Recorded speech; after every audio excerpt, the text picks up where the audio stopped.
ये जो सूजी का हलवा है ना दोस्तों, ये सूजी के हलवा बनाने का नॉर्मल तरीका नहीं है। ये एकदम हट के एकदम यूनिक तरीका है। इसमें सूजी एकदम क्रीमी क्रीमी रहती है और दानेदार भी रहती है। उसके साथ आप ये रेसिपी दोस्तों बना कर देखना, मैं गारंटी देता हूँ कि ऐसा सूजी का हलवा आपने आज से पहले कभी नहीं खाया होगा। और इसको एक बार बनाना तो बिल्कुल बनता है।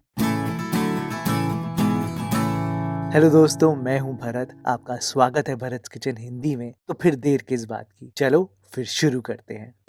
अब दोस्तों, सूजी के हलवे के बेसिक इंग्रेडिएंट्स यही हैं। 1 कप सूजी, आप कोई भी सूजी ले सकते हो, बारीक भी दानेदार भी। मैंने मीडियम वाली सूजी ली है। उसके साथ 1 कप ही आपको चीनी चाहिए। 1 कप से थोड़ा कम देसी घी चाहिए होगा आपको। ये एकदम परफेक्ट प्रपोर्शन है दोस्तों। इस रेसिपी में टेक्सचर के लिए मैंने 2 चम्मच बेसन लिया है। साथ में केसर आप डाल सकते हो और इलायची पाउडर डाल सकते हो फ्लेवरिंग के लिए।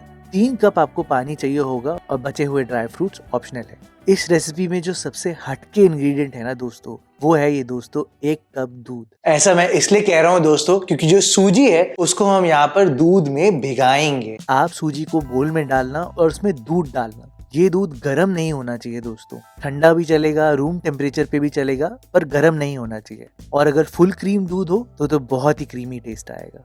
हलवे में कई बार क्रीमीनेस बढ़ाने के लिए लोग खोया डालते हैं, मावा डालते हैं, लेकिन इस तरीके से दोस्तों बहुत ही क्रीमी बनती है सूजी और बहुत ही डिफरेंट टेस्ट आता है।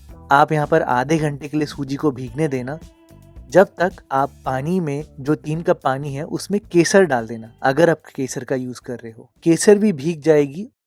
और आधे घंटे बाद जब आप सूजी देखोगे ना दोस्तों, तो आप देखना सूजी बहुत अच्छे से फूल चुकी होगी दोस्तों। एक एक सूजी का दाना सारा दूध एब्जॉर्ब कर चुका होगा और यही आपके हलवे में एक बहुत ही हटके फ्लेवर लेकर आएगा।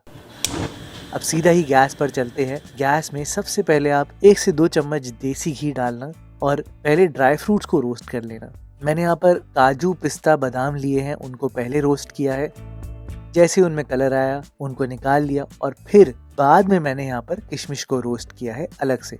किशमिश बहुत जल्दी हो जाती है, इसलिए उसको अलग से किया है दोस्तों, ताकि वो जले बिल्कुल भी ना। अब दोस्तों यहाँ पर शुरू होती है टेक्निक की बात। इसी घी में आप यहाँ पर जो दूध में भीगी हुई सूजी है उसको डालना। सारी सूजी डाल देना एक बार में और अब इसको भुनना शुरू करना। डालते ही दोस्तों आपको इसको चलाना जरूरी है, क्योंकि इसमें गुठलियां पड़ सकती हैं। नीचे की लेयर पक सकती है और ऊपर की पकेगी नहीं, तो ऐसी गुठलियां बन सकती हैं। तो डालते ही फटाफट से आप इसको चलाना शुरू कर देना। सूजी में धीरे धीरे करके आपने घी डालना है। सारा घी एक साथ बिल्कुल भी नहीं डालना, नहीं तो आप ये गुठलियां तोड़ नहीं पाओगे। धीरे धीरे क्या होगा कि सूजी घी में पकेगी और तभी उसमें टेक्सचर डेवलप होगा जो हमें चाहिए, वो क्रीमी क्रीमी वाला। सारा घी आप मिला देना दोस्तों। बीच में एक बार सूजी को ऐसे मैश जरूर कर देना।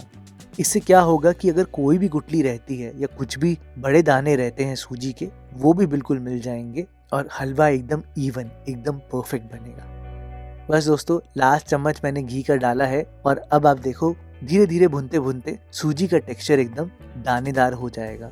अभी दोस्तों सूजी भुनी नहीं है, बेसिकली अभी दूध भी पक रहा है और सूजी भी भुन रही है। दोनों चीजें साथ साथ हो रही हैं और आपको बिल्कुल ऐसा ही करना है। कुछ ही देर में दोस्तों ऐसा होने लग जाएगा कि इसमें झाग आनी शुरू हो जाएंगी, एकदम से बबल्स आने शुरू हो जाएंगे और सूजी का जो रंग है वो बिल्कुल बदलने सा लग जाएगा। और आप सोचोगे कि भरत भाई इतनी झाग आ क्यों रही है? दोस्तों इसलिए आ रही है क्योंकि ये दूध जो है वो अब पक चुका है और जो हमने घी डाला है उसकी वजह से टेम्परेचर बहुत अच्छा आ चुका है। जैसे ही झाग बहुत ज्यादा आने लग जाए और सूजी में एक रंग सा चढ़ने लग जाए, फिर आप यहाँ पर 2 चम्मच बेसन डालना। ज्यादा बेसन मत डालना, 2 चम्मच काफी होंगे इस हलवे को एक बाइंडिंग देने के लिए, और ये भी क्रीमीनेस को एनहांस करता है। अब आप देखना दोस्तों, ये सारी भुनाई दोस्तों जो आपने करनी है वो मीडियम लो फ्लेम पर करनी है, हाई फ्लेम पर बिल्कुल नहीं करनी, नहीं तो आपके कंट्रोल में ही नहीं रहेगी। और अब आप देखना दोस्तों क्या रंग निकल कर आएगा सूजी का। बढ़िया कलर लग रहा है ना दोस्तों। बस दोस्तों सूजी बहुत अच्छे से भुन चुकी है। अब आप यहाँ पर केसर वाला पानी डालना और इसको धीरे धीरे करके चलाना शुरू करना। सूजी एकदम से नहीं पिएगी पानी, थोड़ा सा टाइम लेगी, तो आप इसको चलाते रहना। और सूजी का हलवा अगर जानना हो ना कि अच्छे से भुना है और सही से पका है, तो उसको जानने का ये तरीका होता है कि सूजी जो है वो एंड में घी छोड़ देती है। तो इस बात का आप ध्यान जरूर देना कि पानी डालने के बाद हल्का हल्का घी निकलना शुरू हो जाना चाहिए और अगर आपने ऐसा किया है तो इसका मतलब भुनाई बहुत अच्छे से हुई है। बस दोस्तों, जैसे ही सूजी फूल जाए पानी से, अब आप यहाँ पर चीनी डालना और चीनी डालकर इसको सिर्फ 5 मिनट और पकाना और फिर देखना दोस्तों टेक्सचर। एंड में ही दोस्तों आपने इलायची का पाउडर डालना है, गलती से भी पहले नहीं डालना, ताकि उसकी खुशबू एकदम बरकरार रहे। घी भी एकदम अलग होना शुरू हो जाएगा और जो हलवे का टेक्सचर आएगा ना, ऐसा टेक्सचर दोस्तों आपने सच में कभी खाया ही नहीं होगा। एकदम क्रीमी क्रीमी और दानेदार भी बिल्कुल एक साथ। और बिल्कुल सर्व करने से पहले आप यहाँ पर ड्राई फ्रूट्स भी डाल देना। एंड दैट्स इट दोस्तों, एकदम अमेजिंग सूजी का हलवा बनता है ये। आप इसको अष्टमी या नौमी पे जरूर बनाकर देखना। मैं सच बता रहा हूँ, सब बोलेंगे कि ये रेसिपी सीखी कहाँ से। सच में इतनी अमेजिंग बनती है दोस्तों। और यही नहीं, इतनी अमेजिंग मेरे काले चने की रेसिपी भी बनती है। मैं सच बता रहा हूँ, आप ये ट्राई जरूर करके देखना। काले चने भी आपको बहुत पसंद आएंगे और हलवा तो अमेजिंग है ही।